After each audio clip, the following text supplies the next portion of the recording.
If you were absent from the internet about 3 to 4 months ago, then you likely missed what could be considered the most outrageous act of self-destruction imaginable. I'm talking about a career meltdown online that far surpasses anything I've ever witnessed, even exceeding the notorious Molotov incident involving Summit 1G. It's worse than fumbling a critical round on Mirage while holding an AWP, all because you're shaking like a grandma with Parkinson's. Yeah, I realize that's quite a stretch. Yet, this whole debacle shouldn't be taken lightly, especially since it could have been entirely avoided, or at least lessened, with just the utterance of 2 simple words. For those who are out of the loop, I'm referencing the situation surrounding Pirate Software, or Jason Thorhall, a figure who started gaining traction around 2022. His rise to fame was fueled by his success on platforms like YouTube Shorts, which baffled many back then due to how aggressively YouTube promoted his content. Even I felt its impact. During my days using YouTube Shorts, I eventually moved on to greener pastures, now relishing my lively counterfeit content on Instagram Reels. He amassed a considerable following, not just because of his shorts, but because viewers could actually learn useful things, like hotkeys. I'll dare you to try pressing Ctrl, Alt, Shift,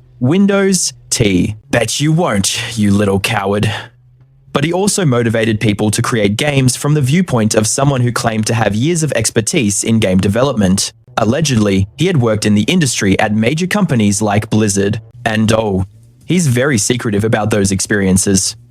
Back when I was at Blizzard, I did this. For Blizzard. Yeah, he worked at Blizzard Entertainment, repeatedly mentioning it. He built his entire platform on that. Most people genuinely appreciated his persona, and he effectively inspired many to embark on their own game development journeys. Can't take that away from him. But as his shorts gained popularity, that success translated into his long-form content, and later, his streaming career took off. He often drew in over 10,000 viewers per stream and even snagged the award for Best Software and Game Development Streamer in 2023, which further bolstered his fame. At this juncture, one might say Pirate Software was at the pinnacle of his career, only for everything to unravel spectacularly. He transitioned from being one of the most beloved influencers to one of the most reviled in no time whatsoever, primarily due to his own inflated ego. Plus, he's known for staunchly defending any stance he takes, routinely casting blame on others rather than owning up to his own mistakes, even when he's been proven wrong. I can admit when I'm mistaken, but if I don't feel I am, that doesn't mean I should owe you an apology. Alright? Just because you're upset doesn't mean I owe you anything. That's a concept many on the internet seem to struggle with. This attitude has led people to label him as arrogant, a liar, a narcissist, and at this point even a lolcow. Trust in his words has diminished as a result. To make matters worse, even if he had chosen to ignore the criticism entirely, he might have gotten away with it relatively unscathed. He likely would have been fine had he just refrained from addressing the backlash in the way that he did. But as a content creator faced with criticism, he had 3 potential paths. He could have issued a sincere apology, which, let's be honest, with Pirate Software, that's like betting your entire life savings on green at a roulette table and actually winning. Alternatively, he could have opted for the chaotic neutral approach. Just ignore the situation, remain silent, and hope it faded away. While it wouldn't completely dissipate, lessening the fuel on a fire often diminishes its intensity. Unfortunately, he went with what can be deemed the absolute worst choice, which was responding to most of his critics directly, affirming their points while proclaiming they're in the wrong. Essentially, he decided to double down, sometimes even triple down on his errors, which involves addressing many of your detractors head-on, essentially agreeing with their points while insisting that they are mistaken, effectively doubling down, and at times even tripling down. Even when there are instances where it's clearly shown you were in the wrong, you still refuse to communicate and instead ban or block anyone with a differing opinion, or those who offer critiques. Highlighting content creators sharing their thoughts on this matter, are being reported to Twitch for instigating harassment, but reacting to criticism with hostility only adds fuel to the fire and gives people more reason to troll you. At one point, he even displayed a ban counter on his live stream, indicating the number of people banned during that session, sometimes just for mentioning the incidents occurring around him, and someone even managed to get banned in record time in his chat. I believe if he had handled things differently, the drama would have blown over without much impact, making it much easier for him to salvage his online reputation. However, some individuals did take their actions too far, allegedly doxing him and issuing death threats, while others cruelly mocked the passing of one of his ferrets. Though his reputation didn't just plummet overnight, there were multiple warning signs leading up to this. First, It all kicked off with the World of Warcraft situation that occurred in January of 2025. Yes, for those who enjoy nitpicking, if we were to trace events chronologically, it would be the Stop Killing Games incident. However, at that moment, when he made his initial comments about that movement, no one had any real issues with it or even questioned it, and if they did, their concerns were largely overlooked, as the majority had no reason to doubt Pirate Software. Only after the WoW drama, along with the reactions from Ross of Stop Killing Games and Moist Critical, did people start to truly scrutinize Pirate Software and his overall character. Anyway, screw you. Classic World of Warcraft, the game that saw that one guy poop his pants while playing. Oh man, I can't believe I forgot to make a health stone. Back in early 2025, Classic WoW was heating up in the streaming space again, thanks to a content creation guild called OnlyFans, which consisted of several other streamers and content creators. They were diving into hardcore Classic WoW, where if you die, you must start afresh from level 1. And it takes a good while to reach the maximum level where the actual game begins. Pirate Software was part of that same content guild, and claimed to be a skilled mage, on top of allegedly having experience from his time working at Blizzard. However, during a dungeon run with OnlyFans members, chaos broke out when they pulled a mob they shouldn't have, and the party was unable to handle the incoming attack. The decision was made to retreat and escape the dungeon. Pirate Software then took off towards the exit, essentially leaving his teammates behind as they tried to recover while wasting his mana along the way, ultimately complaining about having no mana to assist when a teammate called him out. It was also claimed he had items that would restore his mana, so he could contribute. Instead, he bolted out of the dungeon ahead of others while 2 players perished and the rest of the team voiced their frustrations towards him. When confronted, he exited the call, a behavior he would repeat. Later, the group came together with their leader to discuss the matter, but when the time came for others to speak, he just exited, which drives us mad. Pirate, there is zero accountability here, man. Everyone can always improve, but when you shut others down and yell over them, saying, "Can I speak? No, I'm good," you join the call, right? It's such an egotistical way to behave. People began examining his previous gameplay, where he allegedly exhibited the same negative behavior. And he was also quite rude to less experienced players, such as the streamer, Lakari. In the aftermath, people started calling him Roach because he bailed on the dungeon, and he proceeded to ban anyone in his Twitch chat who mentioned the incident, stating that everyone misplayed, not just him, and claiming he was enduring significant harassment for it. He later implied, "You hopped onto the call," and it's clear that his ego was through the roof, prompting others to revisit his old gameplay, where he seemingly repeated the same behavior, along with being rude to less seasoned players such as the streamer, Lakari. Following the incident, people started dubbing him Roach because he fled the dungeon, and he went on to ban anyone discussing the incident in his Twitch chat. When addressing the situation, he claimed that everyone misplayed, not just himself, while facing a wave of harassment for it. He later hinted that anyone sending him trolling messages through the in-game system might face a ban due to his connections from his days at Blizzard. He called out fellow content creators for criticizing him, accusing them of exploiting him for content, while claiming he was keeping records of those doing just that. Reports were surfacing to Twitch, prompting him to start deleting and editing his clips to prevent popular sites like Livestream Fails from criticizing him.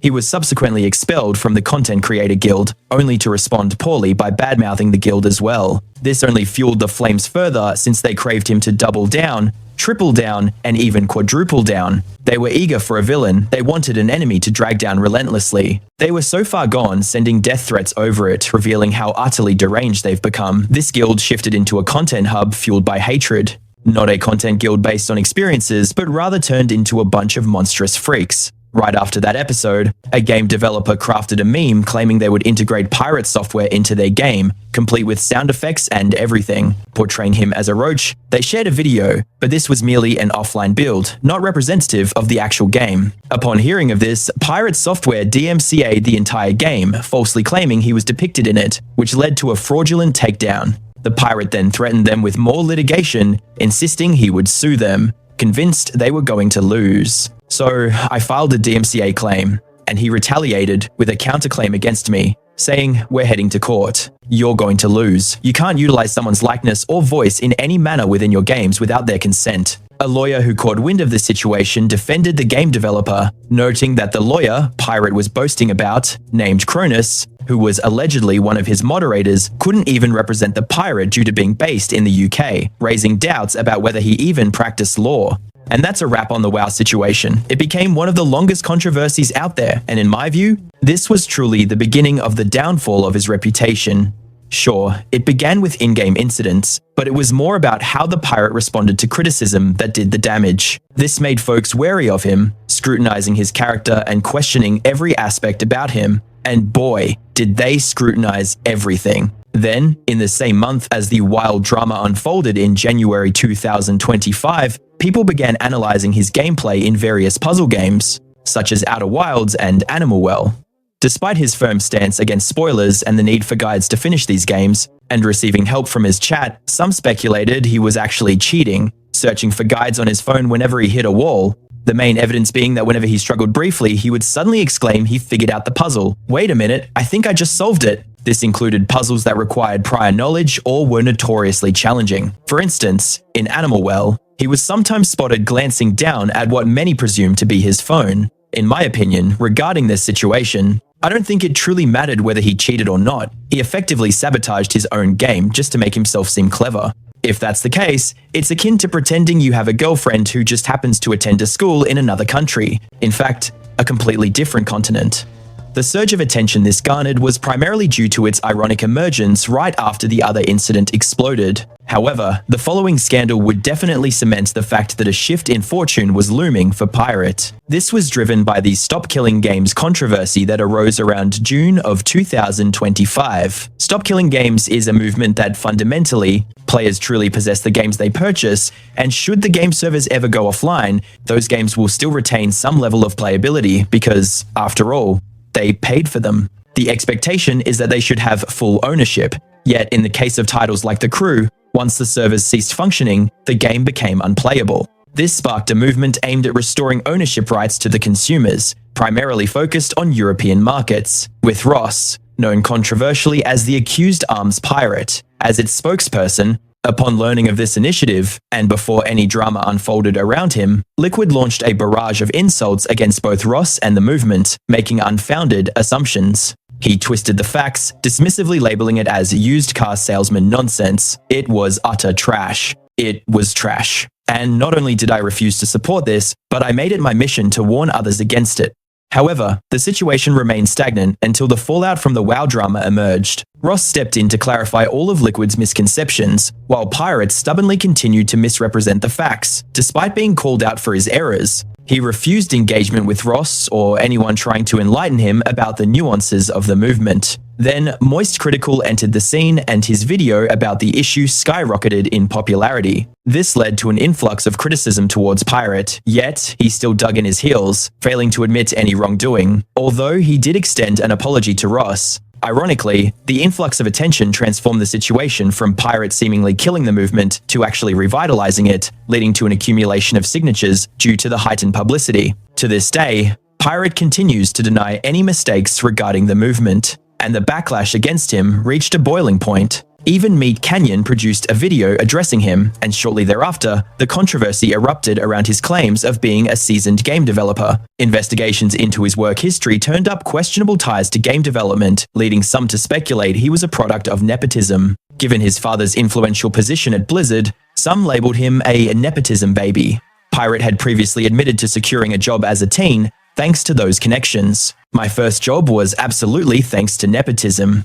My dad worked at Blizzard for 23 years. He was with Blizzard for 23 years, so I landed a role there in 2004, he stated, leading many to scrutinize the quality of the games he developed. Take Heartbound, for instance. Developers like Coding Jesus examined his code and concluded it fell way short of expectations for someone representing Pirate software. Others pointed out numerous optimization issues, to which Pirate claimed the game was so optimized it could operate on a smart fridge, willingly misleading, as the fridge served more as a display than as the actual game executor. Critics also highlighted the prolonged development of his game, which faced multiple delays and, at times, long stretches, without updates or significantly lacking communications. During these lulls, he was seen indulging in other games instead of focusing on his own project. But that was 3 months back. The brief recap of the most significant events. I dive deeper into this in my other video, but there's an abundance of other content discussing the same saga, illustrating how much of this chaos could have been averted had he just set aside his pride and admitted, "My mistake." Instead, he opted to remain steadfast with his inflated ego and consequently sank his own platform. Yes, it's been 3 months, and the internet has essentially moved on from pirate. Still, I wish to revisit the ramifications of it all and discuss ongoing developments. Just the other day, I witnessed a woman nursing her child in a less than ideal manner. So, being the kind-hearted person I am, I stepped in to demonstrate the proper technique, as mentioned. In my previous video, I delve into more specifics, but countless other videos tackle this same issue, and everything could have been significantly reduced if he just set aside his pride and admitted, "My bad." Instead, he chose to sink with his ship, which, regrettably, has cost him much of his platform. Yet, here we are 3 months later, and the internet has pretty much moved on from pirate. Still, I wanted to investigate the aftermath of it all and shed light on what has unfolded since. I witnessed this woman breastfeeding her child in an inefficient manner. Being the good-hearted person I am, I decided to show her the proper technique. As mentioned, before Pirate experienced a significant decline in his YouTube following, he lost over 570,000 subscribers since January 2025, where his count was at 2.66 million. Now, as of this video, he sits at 2.09 million subscribers, and honestly, I can't recall another instance where someone has shed more than 500,000 subscribers in such a short span. In just 10 months, he still maintains a subscriber base of 2 million, which is quite impressive, but he is losing around 50,000 subscribers each month. The viewership on his latest videos has also taken a hit, but to be fair, he hasn't been uploading as often on Twitch, where he streams somewhat regularly. He has lost around 200,000 followers, and his average viewers per stream have plummeted from about 10,000 to 2,000. While that is still fairly decent, placing him in the upper echelon of streamers, it's undoubtedly a significant drop. Unfortunately, people still pop into his comments and Twitch streams to troll him, even though most of the internet seems to have moved on from the whole situation. Looking on the bright side, he does have a tighter-knit community now, with supporters who have stuck around despite all that has transpired. This is a small victory for him, as he continues to produce educational and somewhat uplifting shorts derived from his personal experiences, which, understandably, makes people more skeptical after everything that went down. I lived out of my car for about a year when I was younger because I made some poor financial decisions. In those shorts, he answers questions